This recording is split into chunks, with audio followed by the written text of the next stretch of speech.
I don't think I'm speaking to many lazy people. But if you're like me, you are selectively lazy.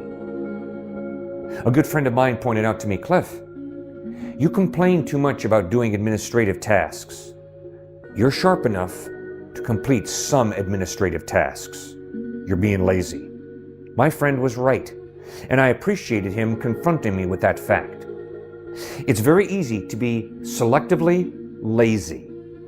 Yes, when I was in high school, I loved playing ball and I loved social interaction. Not easy for me to study.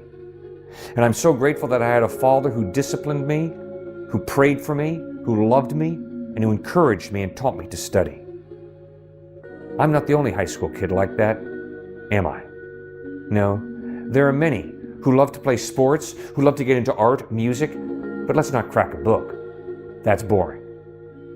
There are many men who hit home runs on the job.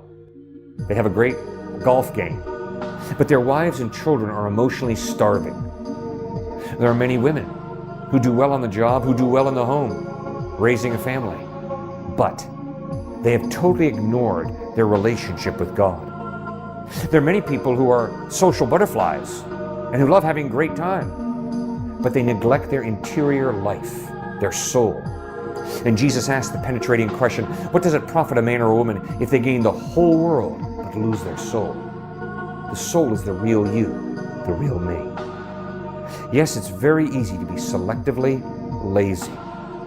I am consistently amazed how many intelligent, hardworking people think spirituality, a relationship with God, is just going to happen like poof.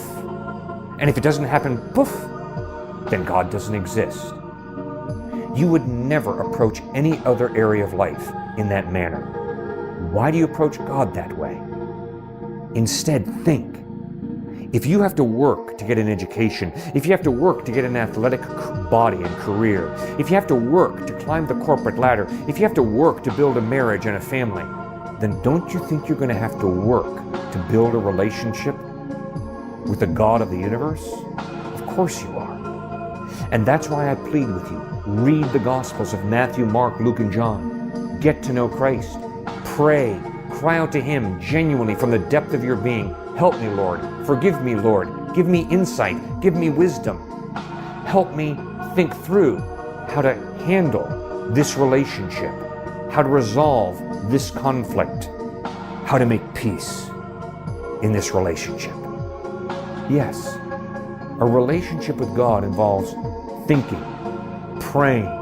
It involves responding emotionally to God's love, which means you got to focus on His love and then open up your life and allow His love to come into you. Yes, Jesus insisted that spirituality is not highly impractical, it's highly practical. Because Jesus Christ wants to be Lord of every area of your life and my life. He wants to lead us into the purpose for which He gave you all the beautiful gifts He's given you. Have you put your faith in Christ? You can do that very simply but very profoundly by asking Him to forgive you for the wrong that you've done, for selective laziness, for wasting the gifts He's given you. Ask Him to forgive you. Put your faith in Him, that He bled and died on a cross to pay the penalty for your wrongdoing. Trust in Him, and He promises to give you life eternal.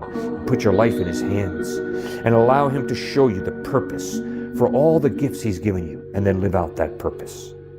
God bless you as you make that most important decision.